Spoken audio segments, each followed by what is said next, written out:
Hello, beautiful people. Welcome to 321 No Kiddin. Happy the awesome here. It is Monday, March 22nd. And we're going to get right into it today.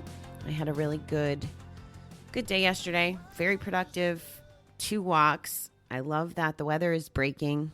It's still not perfect. There was still frost on the cars this morning, but it was nice to be outside first thing today.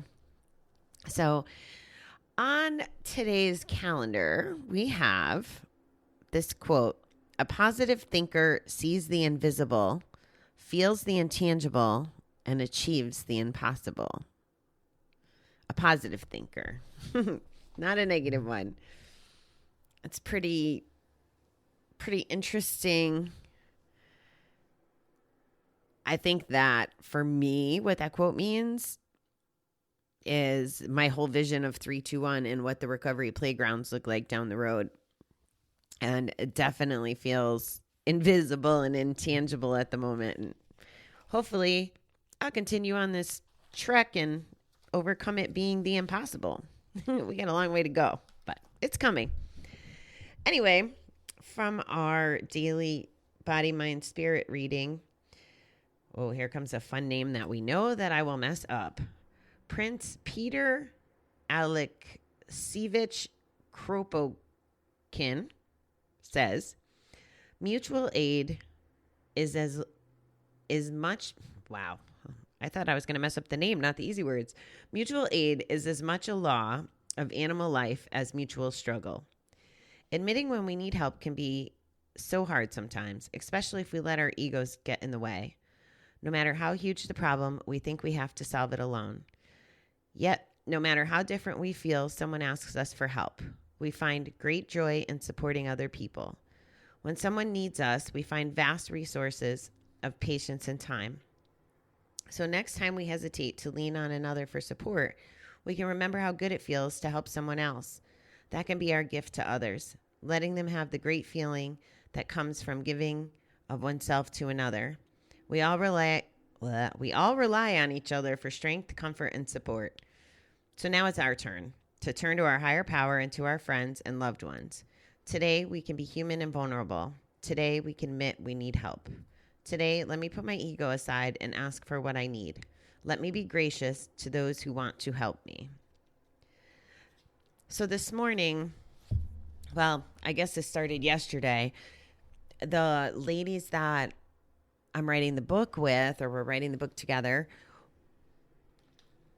one of them, their child had surgery yesterday, and then today another one is having surgery today and then again tomorrow.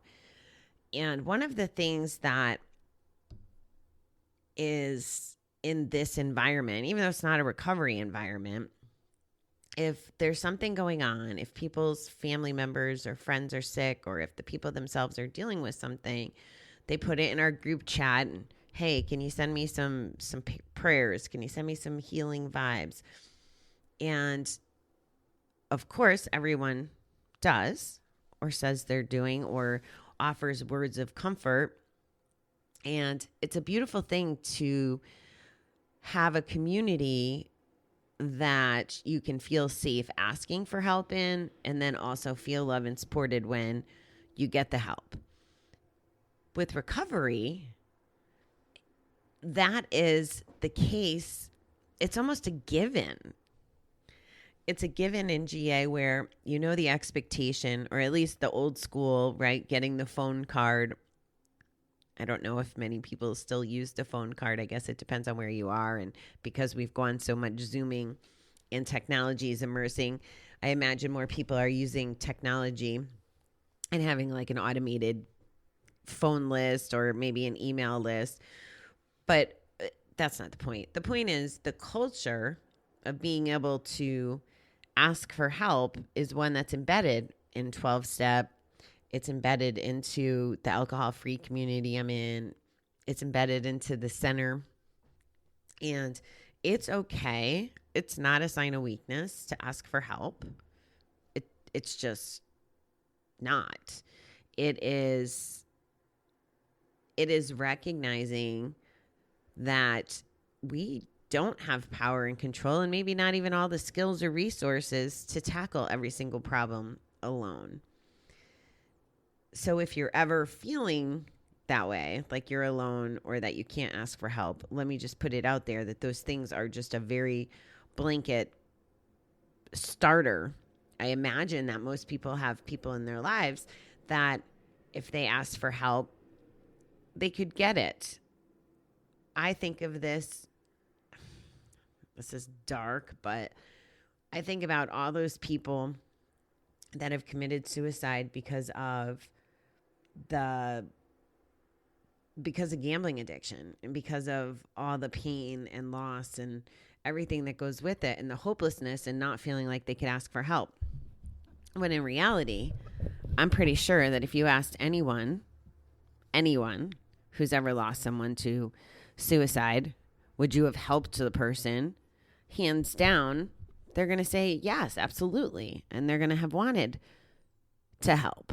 That's just the way it is. And I can't speak to being in that position or knowing what the people who do complete suicide, what they're feeling in that moment.